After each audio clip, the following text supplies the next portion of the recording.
Andrew Wiggins listed as questionable. How's he doing? Do you think he'll be able to go tonight? He's going to warm up, and we'll see. Do you know if it'll be the same starters if he's not able I to go? don't know. I really have no idea who's going to start, and I'm just going to flip a coin in a couple hours, I guess. So yeah, I know who's going to start, but I'm not going to tell you. Steve, you mentioned a couple times that Lindy had the second best plus minus. Was that in scrimmages and preseason, or you just mentioned? Preseason games, yeah. Has he been more, I mean, obviously he's a shooter, and you kind of knew that going in, but has he had other elements of his game that surprised you, like the athleticism? Well, Ron had a great comment after the game with Lindy. It's not just the shots that he makes, but it's the shots that he doesn't take, and then he moves the ball. He's a very patient player, and so, but he's such a threat as a shooter that, he causes a reaction from the defense, and then he's very smart. He just quickly moves the ball, and that generates an advantage, and the dominoes start to fall, and that's when the ball movement starts to happen. Last night was our highest passing total of the season by far, and Lindy was a big part of that because of the simplicity of his game. And then at the other end, he's always in the fight, always in the mix. He's a good rebounder. He's got good size, so this guy's a hell of a player.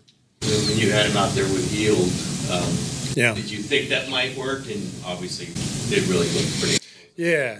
I mean, two guys who shoot it like that, to space the floor and also the movement. Buddy is probably our best transition sprinter, so he gets out, gets down the floor really quickly. And then he's so good with the hit and hand back game, coming off pin downs. You get two of those guys at the same time, it's a lot for the defense. So both guys have been great, but together last night it was fun to see them play. You see playing them with Steph too? Yeah, sure, absolutely. Steve, along those lines, have you loving your job with the ball movement the way it was that third quarter? I mean, how do you sort of take the next step to make it contagious? The way that during your title runs, it seemed like that kind of snappy passing was every night. Yeah, well, winning helps, and if we can keep winning games, then the momentum really starts to build, and the guys feel that, and they take a lot of pride in in the ball movement and in sharing the ball. Our fans love that. I mean, what basketball fans don't love? Unselfish play with ball movement. It's so fun to watch, and so it was really fun to see that last night, to see just the guys clicking together. I think we only had 8 turnovers, so we didn't make any plays of insanity. We just hit singles, and the ball moved, and there was a lot of cutting, a lot of good post split stuff, some layups out of that, some open threes. So it was a good offensive game for sure. And is that a glimpse of what Buddy can do? I mean, he had a slow start on Sunday, in his home debut, and then a slow start last night, but then can turn it on and get hot pretty quickly. Those are the guys who I always marvel at. I could never do that. You start 0 for 4 and 0 for 5 or whatever it is, and guys like Buddy, Steph, Clay, they don't care.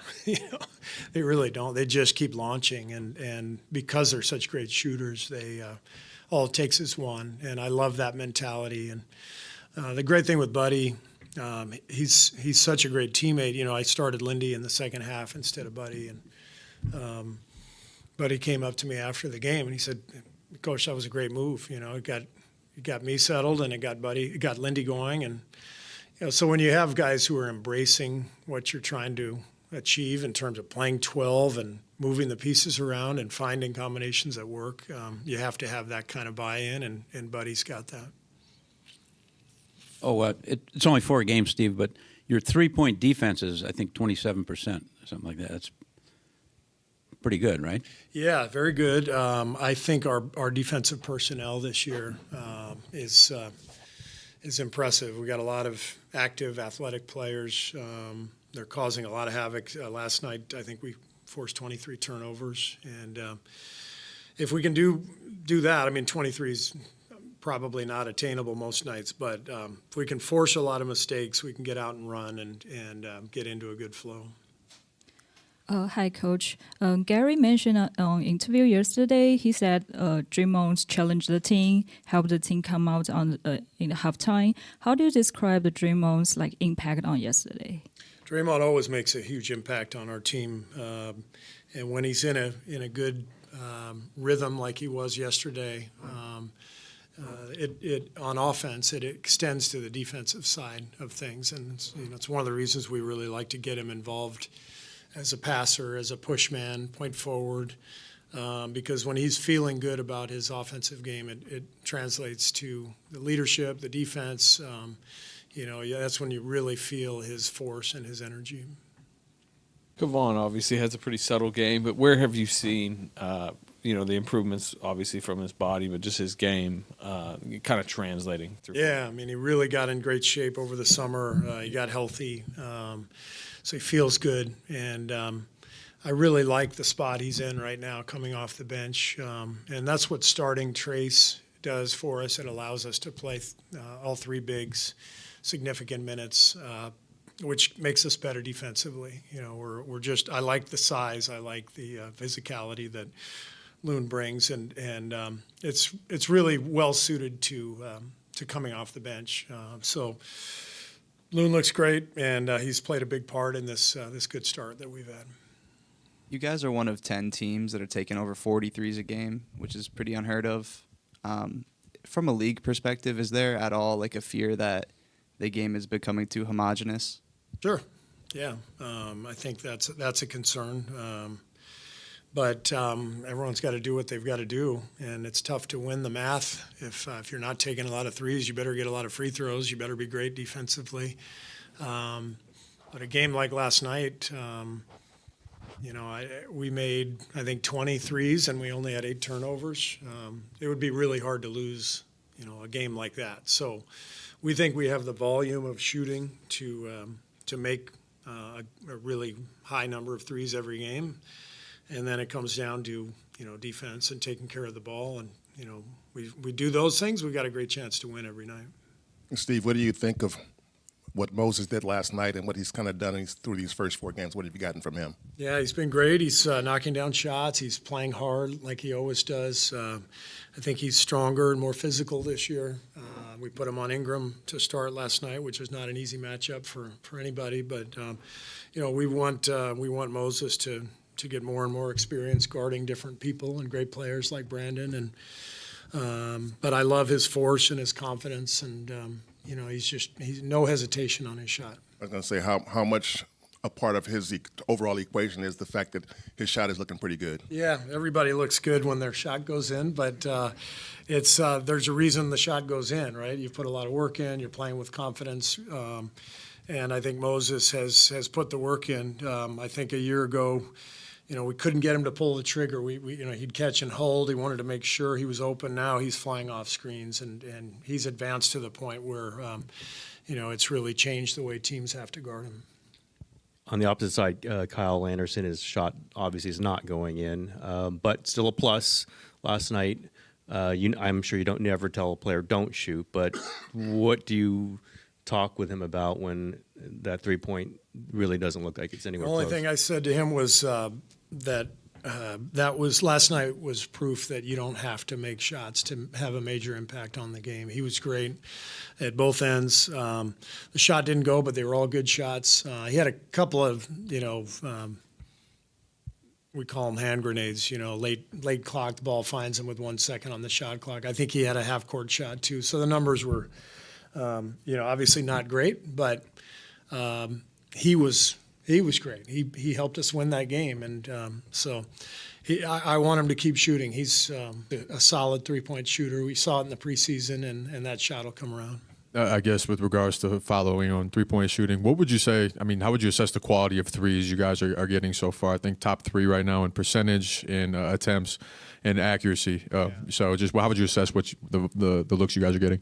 Pretty good looks. That's the benefit of good ball movement, good offense. You should get some clean looks. And again, this is we have a lot more volume of shooting this year. We're not as top heavy on the shooting front as we have been in the past. So I think we can spread it around, we can do more things, and we can create better shots. Steve, what's the key to drawing up a good after timeout play, and is it any more challenging or fun when you have different pieces that you kind of have to maneuver? The key is good players, for sure. Every coach in the league has the ability to draw up a nice play, and we steal stuff all the time that other teams run, and vice versa. But it's really about your talent and the ability of those players to knock down shots, but also to execute off the board. We say off the board. You just draw something up. We haven't practiced it before. We have a lot of guys who can do that, and so it is fun when as a coach when you draw up a play and it works. It's like, oh, I actually made a contribution to this thing. So it's fun, but it's something that's important too. You need buckets at key times. Having a good play can really help. It kind of reminds me. I think you're 3-0 on challenges the last 3 games all on Draymond fouls. That's right. Are you getting better at that? At win to challenge? Do you feel like? We were dead last in the league last year in the challenge department. I think we're being a little more conscientious, but at the same time, it's if Draymond or Steph is going to pick up his 4th foul, and it's questionable, it's a great time to challenge, whether you win it or not. You get the opportunity, and I think all 3 that we've challenged have been on Draymond. 4th in the 3rd quarter, I think. Yeah. So, and it helps. He knows we're backing him up. We're going to bat for him, and so far so good. But it's not easy because it's why I don't like replay, because you and I could stare at the same play 10 times and come to a disagreement on whether it was a foul or not. And same with the refs. These are not black and white plays. Everything is subjective. And so I'm not a big fan of replay, but it's an important thing for us to improve with. Steve, as a follow-up to the ATO plays, how much are you tweaking on those plays in the timeout? Because I assume everybody knows sort of what you're running. How much of it is specific to either the personnel on the floor or what you're trying to get? Yeah, it's definitely specific to the personnel on the floor. And it can be something that we've scripted. It can be something that we've run for 10 years, but it could also be, last night Terry said, hey, I got a great Flip Saunders play. And so we ran a play that Flip Saunders used to run. We'd never practiced it before, and Brandon got a layup. And it was like, nice call. So that's kind of how it works. It's kind of what makes it fun. And, some of the stuff we run, we will have seen it on tape over the years that someone else ran, and it's like, oh, that'd be great for Steph or whatever. Although anything's great for Steph. But it's one of the fun parts of coaching for sure. Thanks.